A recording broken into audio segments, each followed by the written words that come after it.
আসসালামু আলাইকুম রহমতুল্লাহ। কেমন আছেন? আমি অন্তর আছি আপনার সাথে।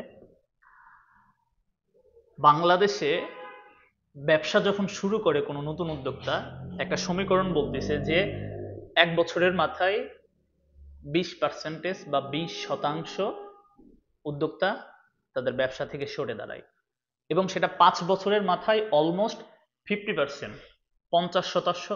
50% উদ্যোক্তা ব্যবসা ছেড়ে দেয় বা ব্যবসা তারা টিকাইতে পারে না। আর কেন পারে না বা কেন ঝরে পড়ে? একজন উদ্যোক্তা যখন ব্যবসা স্টার্ট করে, সে মানে বিশাল স্বপ্ন নিয়ে, একটা ড্রিম নিয়ে সে আগায় যায় যে আমি এই ব্যবসাটা করব, এই ব্যবসা থেকে আমি ভালো কিছু হবে, সেই ব্যবসা থেকে আমরা উপার্জন করব, আমি ভালো থাকবো, আমার পরিবার ভালো থাকবে, আর 2 4 5 জন মানুষের কর্মসংস্থানের ব্যবস্থা করব। এইরকম উদ্দেশ্য নিয়েই কিন্তু অধিকাংশ উদ্যোক্তা নতুন কোনো ব্যবসা স্টার্ট করে আমাদের প্রেক্ষাপটে বা আমাদের দেশের প্রেক্ষাপটে, তাই না? কিন্তু এই যে সমীকরণ যেটা আপনাদেরকে আমি জানালাম, এটা কেন হচ্ছে? কেন হচ্ছে? এটার পিছনের একটা রিজন আছে, সেটা হচ্ছে অপ্রত্যাশিত ফলাফল। অপ্রত্যাশিত ফলাফল মানে আপনি যেইটা প্রত্যাশা করে ব্যবসাটা স্টার্ট করেছিলেন, সেইটা আপনি পাচ্ছেন না। আপনার ব্যবসাতে প্রফিট হচ্ছে, তো সেটা হয়তো বা খুবই মানে ধীর গতিতে চলতেছে। এই জন্য দিন শেষে আপনি কি করতেছেন? ধৈর্যটা হারাই ফেলতেছেন। এখন ধৈর্য হারাই মানে আপনি যখন ধৈর্যটা হারাই ফেলতেছেন, দিন শেষে তখনই আপনার ব্যবসা থেকে আপনি কি সরে দাঁড়াচ্ছেন।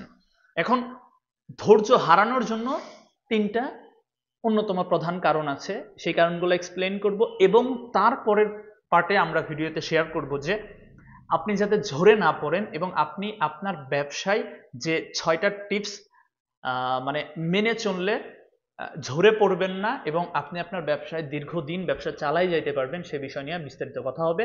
তার আগে অনুরোধ করতেছি, আপনি যদি আমার এই চ্যানেলে নতুন হয়ে থাকেন তাহলে অবশ্যই চ্যানেলটা সাবস্ক্রাইব করে সঙ্গেই থাকবেন। এখন নতুন উদ্যোক্তা ব্যবসা থেকে ঝরে পড়ে ধৈর্য হারানোর জন্য। এখন ধৈর্যটা কেন হারাচ্ছে? নাম্বার 1 হচ্ছে প্রত্যাশিত ফলাফল। দেখুন, আমরা যখন কোনো ব্যবসা স্টার্ট করি তখন আমরা চিন্তা করি এইভাবে যে ব্যবসা করব, হয়তোবা 3 মাস, হয়তোবা 4 মাস, হয়তোবা 5 মাস, 6 মাস পরে আমি ভালো একটা টাকা প্রফিট করতে পারবো, সেখান থেকে আমরা ভালো কিছু করতে পারবো, আমার ব্যবসাটা আমি বাড়াইতে পারবো। মানে আপনি যে প্রত্যাশা করতেছেন সেই প্রত্যাশা অনুযায়ী যখন ফল না আসবে, তখন কিন্তু মানুষ ধৈর্য হারা হয়ে যায়। এটা একটা কারণ। নাম্বার 2 যেটা, এটা হচ্ছে আর্থিক চাপ। দেখেন, ব্যবসা শুরু করার আগে আপনি যেভাবে চিন্তা করবেন, ব্যবসা শুরু করলে কিন্তু এই হিসাবটা, আগের হিসাব আর পরের হিসাব মেলানো খুবই কঠিন। আপনি দেখবেন যে কোন দিক থেকে কোন টাকা যাচ্ছে, কোন খাতে কত টাকা খরচ হচ্ছে, এগুলা নিতে নিতে দেখতেছেন যে বা আমার তো ইনকাম হচ্ছে 2 টাকা, খরচ হচ্ছে 3 টাকা। ব্যবসা শুরুর প্রথম দিকে এটা হবে, এটা হচ্ছে আর্থিক চাপ। তো এই আর্থিক চাপ যখন একজন উদ্যোক্তা মানে নিতে না পারে, তখন সে ব্যবসা থেকে সরে দাঁড়ায় এবং সে থেকে ধৈর্য হারা হয়ে যায়, তার তখন ধৈর্যের চ্যুতি ঘটে। নাম্বার 3 হচ্ছে যেটা, এটা হচ্ছে বাহিরের সমালোচনা। এখন বাহির থেকে অনেক মানুষ অনেক কথা বলবে। ধরেন আপনি যখন ব্যবসা স্টার্ট করছেন, প্রথম দিক থেকে আপনি কিসে আছেন?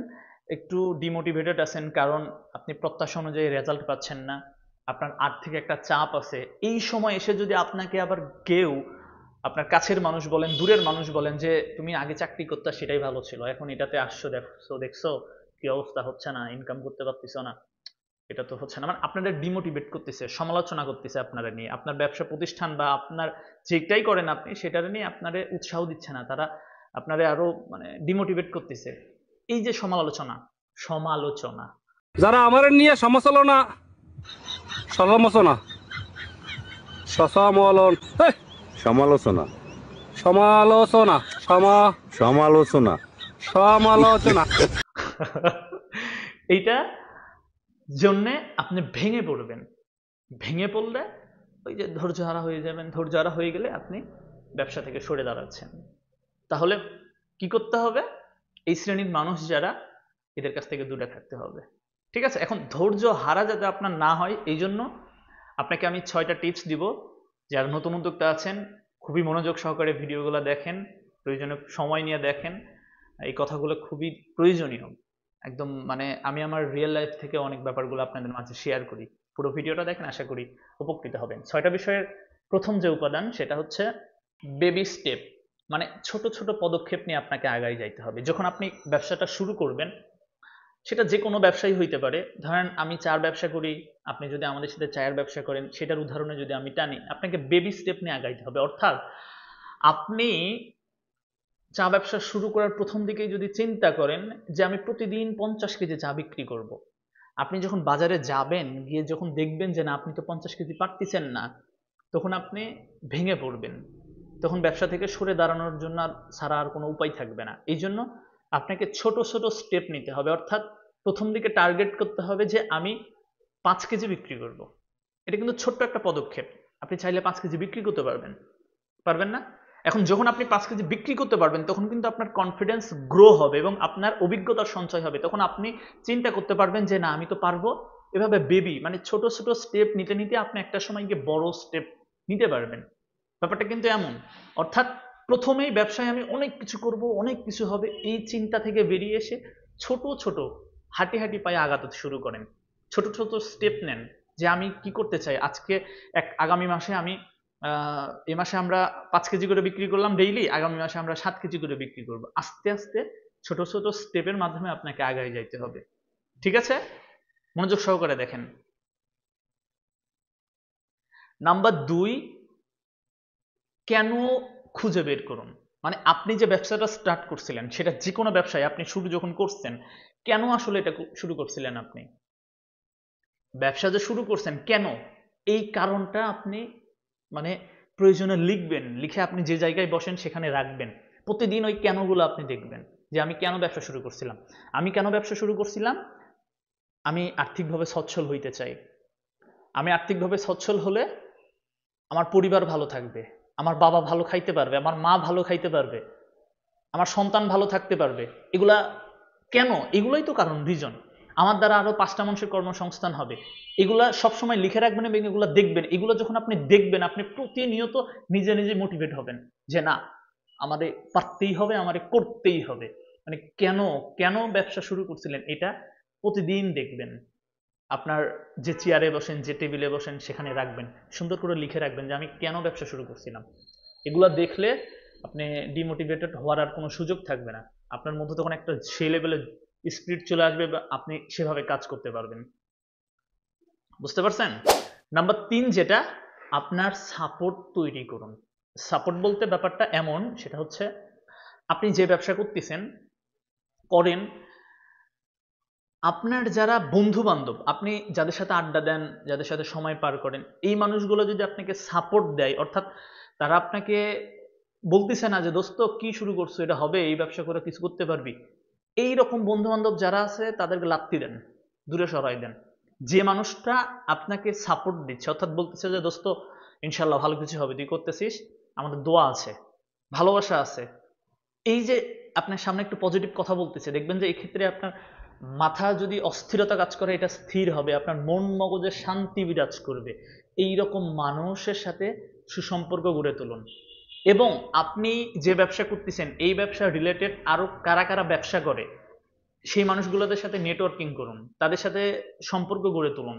এতে আপনি আপনার ব্যবসায়িক পণ্য সম্পর্কে জানতে পারবেন, যারা এই ব্যবসা করে অভিজ্ঞ মানুষ আছে তাদের সাথে চললে আপনি আগাই যাইতে পারবেন। আমার একটা ভাই আছে, বড় ভাই, উনি কথা বলে যে তুমি যদি কোটিপতি হইতে চাও তাহলে 9 জন কোটিপতি যারা তাদের সাথে ঘোরো, তাহলে তুমি একসময় কোটিপতি হইতে পারবা। আর তুমি যদি হাজারপতি হইতে চাও তাহলে যারা হাজারপতি তাদের সাথে সম্পর্ক রাখো, ঘুরো, তাহলে তুমি হাজারপতি হইতে পারবা। অর্থাৎ আপনার সম্পর্ক কাদের সাথে, এটা কিন্তু আপনার জীবনে মারাত্মক প্রভাব ফেলবে। এই জন্য আপনাকে যারা সাপোর্ট দেয়, আপনাকে যারা পছন্দ করে, এইরকম শ্রেণীর মানুষদের সাথে সবসময় মিশবেন। তাহলে নেগেটিভ বা নেতিবাচক যে চিন্তা ভাবনা সেখান থেকে আপনি দূরে থাকবেন, আপনার মন মগজ দূরে থাকবে এবং আপনি সবসময় পজিটিভ স্পৃহা নিয়ে আগায় যাইতে পারবেন। ক্লিয়ার?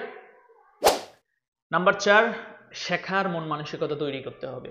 প্রতিনিয়ত শিখতে হবে, আমাদেরকে প্রতিনিয়ত শিখতে হবে। দুনিয়া এত আপডেট হচ্ছে, আমরা যদি না শিখি কোনো কিছু আমরা পিছায় পড়ে যাব।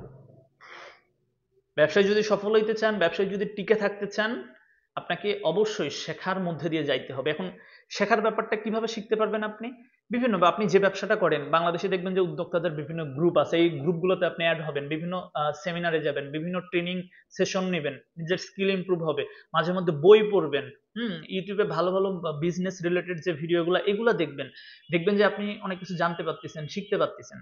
উদ্যোক্তা আপনি, আপনাকে তো ভাই প্রচুর জানতে হবে। যারা চাকুরি করতেছে বা যারা অন্যান্য প্রফেশনে আছে, যে কোনো প্রফেশনেই থাক, তাদের চাইতে আপনারে বেশি জানতে হবে। কারণ আপনি ব্যবসা করতেছেন। ব্যবসা জিনিসটা মানে এমনিতে কঠিন, আপনারা জানেন সবাই যে ব্যবসা আসলে কঠিন। কারণ এখানে কেউ আসতে চাইলে আশেপাশের মানুষজন সবাই সবসময় তারে কি বাধা দেয়, না যাস না, পারবি না, সমস্যা হইতে পারে। কারণ এখানে একটা রিস্ক থেকে যায়। এখন এই রিস্কটাকে যদি রিমুভ করতে চান, তাহলে আপনাকে প্রতিনিয়ত শিখতে হবে, প্রতিনিয়ত জানতে হবে। কারণ যখন আপনি জানবেন, শিখবেন, সেই জিনিসটাই কিন্তু ডে বাই ডে আপনার ব্যবসার প্রতি আপনি কি মানে আপনার ব্যবসায় আপনি সেই জিনিসটা কি অ্যাপ্লাই করতে পারবেন। আপনি যখন অন্য আরেকজন উদ্যোক্তার চাইতে বেশি জানতে পারবেন, নিশ্চয়ই মানে আপনাকে তখন আপনার যারা কাস্টমার তারা আপনাকে কি করবে, একটু ভ্যালু দিবে।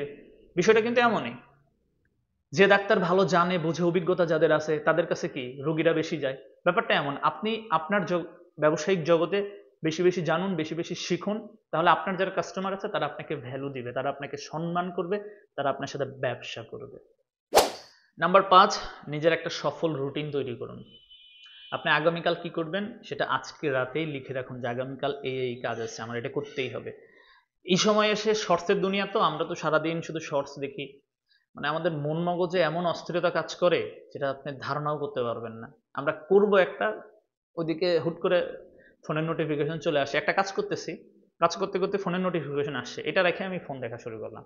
ফোন দেখতে দেখতে দেখলাম যে কতক্ষণে জানি আমার আধা ঘন্টা সময় চলে গেছে। এরকম হয় না? হয় কিন্তু। তাহলে মানে কঠিন একটা প্ল্যান সাজাইতে হবে জীবনের জন্য, রুটিন। 1 মাস কন্টিনিউ করেন, দেখবেন পরবর্তী থেকে আপনার অভ্যাসই আপনাকে সেদিকে নিয়ে যাবে। ভালো ভালো রুটিন করুন, প্রতিদিন আধা ঘন্টা বই পড়ুন, নামাজ কালাম পড়ুন, ভালো মানুষের সঙ্গে মিশুন, আপনার যে রুটিন সেই রুটিন অনুযায়ী কাজ করুন। 1 ঘন্টার অনেক দাম আছে। জীবনে আল্লাহ আপনারা যতটুকু সময় দিয়ে দুনিয়াতে পাঠাইছে, তার 1 সেকেন্ডে আপনি বেশি বাঁচবেন না। সময়টা নষ্ট করা যাবে না। বুদ্ধিমান মানুষেরা কখনো সময় নষ্ট করে না। পর্যাপ্ত ঘুমান, বেশি রাত জাগার প্রয়োজন নাই, একটু হালকা কায়িক পরিশ্রম করুন, দেখবেন মন মগজে ভালো থাকবেন, শারীরিক দিক থেকে সুস্থ থাকবেন, কাজের প্রতি স্পৃহা আসবে।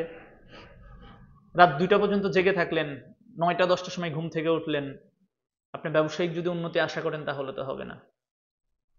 সজাগতা, সুস্থ রুটিন, যেটা আমাদের ইসলাম ধর্মে আমাদের মহানবী হযরত মুহাম্মদ সাল্লাল্লাহু আলাইহি ওয়াসাল্লাম উনি যে রুটিনটা আমাদেরকে দিয়ে গেছে, আমরা যদি এই রুটিনটা যদি মেনে চলি, এটাই আমাদের আলহামদুলিল্লাহ, আর কিছু লাগবে না। ওই বড় বড় মনসিকন ভক্কর চক্কর এগুলোর কোনো দরকার নাই। আমরা আমাদের ধর্মের অনুশাসন যদি মেনে চলি, তাহলেই দেখবেন যে আমাদের জীবন খুব সুন্দর হবে। নাম্বার 6, অতীতের ব্যর্থতা থেকে শিক্ষা গ্রহণ করতে হবে। যখন আমরা ব্যবসা স্টার্ট করি, অনেক কিছু আমরা ভুল সিদ্ধান্ত নিই। প্রথম দিকে ইমোশনাল থাকি, প্রথম দিকে আমরা আসলে কোনটা সঠিক আর কোনটা ব্যাঠিক, কোনটা রাইট অর রং, এইটার আসলে বুঝতে পারি না। বা অনেক সময় নেটওয়ার্কিংও আমাদের সেভাবে থাকে না, অনেক সময় আমরা ভুল ডিসিশন নেই। এখন ভুল পথে গেলাম, যে ওখান থেকে ব্যাক করলাম, ব্যাক করার পর আমার কিন্তু একটা অভিজ্ঞতা হইলো যে আমি এখানে গেছিলাম, আমি ঠকেছি, তাহলে ওই রাস্তায় আমি আর যাব না। অর্থাৎ অতীতের ভুল থেকে আপনাকে শিক্ষা গ্রহণ করতে হবে। একটা কথা আছে না, যে জিতো অথবা শেখো। মানে আপনি একটা রাস্তায় যাচ্ছেন, আপনি জিতলেন, সে তো খুবই ভালো, বাহবা পাইলেন। কিন্তু যদি না জিতেন, তাহলে আপনি কি শিখলেন? আপনার পরবর্তী জেনারেশনকে আপনি সেই রাস্তা দেখাই দিতে পারবেন যে না, এই রাস্তায় যায় না। বা আপনিও যদি পরবর্তীতে সেখানে আবার অংশগ্রহণ করেন, তখন কিন্তু আর ভুল যে রাস্তায় আপনি গেছিলেন, আপনি হেরেছিলেন, সেখানে যাচ্ছেন না। কেন? কারণ আপনার পূর্ব অভিজ্ঞতা আছে। বুঝছেন ব্যাপারটা? এই জন্য মানে হেরে গেলাম, শেষ হয়ে গেল, ব্যাপারটা এমন না। আপনাকে ব্যর্থতা থেকে শিক্ষা গ্রহণ করতে হবে, এবং সেই শিক্ষা আপনার বাস্তব জীবনে অ্যাপ্লাই করতে হবে, আপনার ব্যবসায়িক জীবনে অ্যাপ্লাই করতে হবে। তাহলেই আপনি দেখবেন দিন শেষে একজন সফল ব্যবসায়ী হইতে পারবেন। এবং ভিডিওর প্রথমে যে আপনাদেরকে একটা সমীকরণ বলেছিলাম, ব্যবসা শুরুর প্রথম বছরে 20% উদ্যোক্তা ঝরে যাচ্ছে, ব্যবসা শুরুর 5 বছরের মাথায় 50% উদ্যোক্তা ঝরে যাচ্ছে, তখন দেখবেন যে এই সমীকরণটা কমে যাবে। যদি আপনারা এই যে ভিডিওতে যে উল্লেখিত বিষয়গুলো শেয়ার করলাম, এগুলো যদি জানেন, এগুলো যদি মানেন, সে অনুযায়ী যদি কাজ করেন, ইনশাল্লাহ আশা করি আপনিও একজন সফল উদ্যোক্তা হইতে পারবেন। আপনারা আমার জন্য দোয়া করবেন।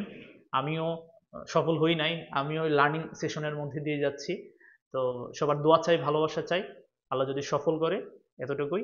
আর সবাই ভালো থাকবেন। আর আমি আমার মতো করে চেষ্টা করি যারা নতুন উদ্যোক্তা আসতেছে ব্যবসা করার জন্য, তারা যাতে ব্যবসায় ভালো করতে পারে। কারণ ব্যবসা একটি হালাল মাধ্যম। দুনিয়াতে যত রিজিক আছে তার মধ্যে সবচেয়ে বরকত হচ্ছে কি? ব্যবসায়, তাই না? তো আপনারা যারা ব্যবসা করতে চান শুরু করতে পারেন পজিটিভ চিন্তা ভাবনা নিয়ে। এবং আমার এই চ্যানেলটা নতুন, আপনারা যদি আমার চ্যানেলের কথাবার্তা ভালো লাগে মন চাইলে একটু সাবস্ক্রাইব করে দিয়ে রাখেন। হ্যাঁ, তো আজকের ভিডিওটা এই পর্যন্ত। সবাই ভালো থাকবেন, দেখা হচ্ছে অন্য আরেকটা ভিডিওতে। আসসালামু আলাইকুম।